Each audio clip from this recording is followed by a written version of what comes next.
Furious, white, his eyes had a glittering light. Queenie joined black, they came his way. Bert stiffened and his face grew gray. They drew abreast, they made a pass, with cold shoulders and eyes of glass. Burrs raised clenched fist, but his guts turned hollow. He watched them go, and he dared not follow. Black took a drink as they passed the table. A long one, a strong one, and suddenly felt unstable. They both sat down at the usual place. She arranged her skirt. He pushed a rough hand over his face till it hurt. With a sigh, she settled her head on his knees and wriggled a little till she felt at ease. Her revenge grew dim. This man wanted her, and she him. She had played, she had won, but she was caught. Her body ached madly at the thought, what a man this was. He seemed able to bring her heart leaping up with a touch of his finger.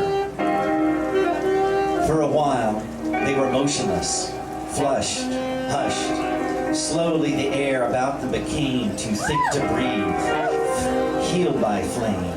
Their hearts pounded till their brains shook.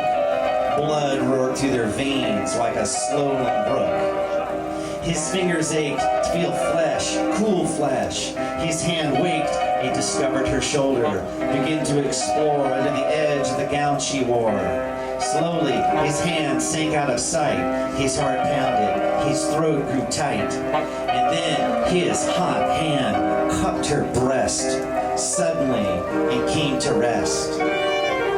She smiled dimly, they kissed, and the room was hung with amber mist.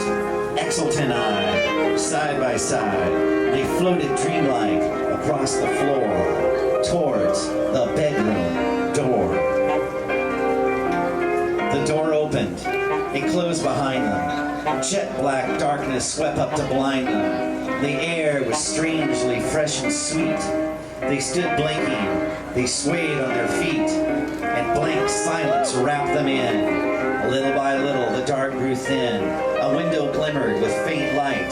The bed made a dim, soft blur of white. They lurched forward, stumbled around a chair, staggered to the bed, and fell down there.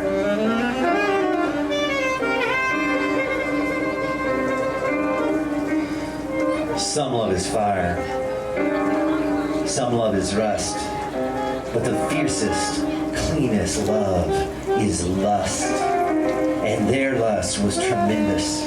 It had the feel of hammers clanging, and stone, and steel, and torches of the savage, roaring kind that rip through iron and strike men blind. Long trains crashing through caverns under gray, trembling streets, like angry thunder of engines throbbing, and hoarse steam spouting, and feet tramping, and great crowds shouting. A lust so savage they could have wrenched the flesh from bone and not have blenched. The studio flickered with uneasy light. Two sunken candles made a fight against grim, overwhelming night.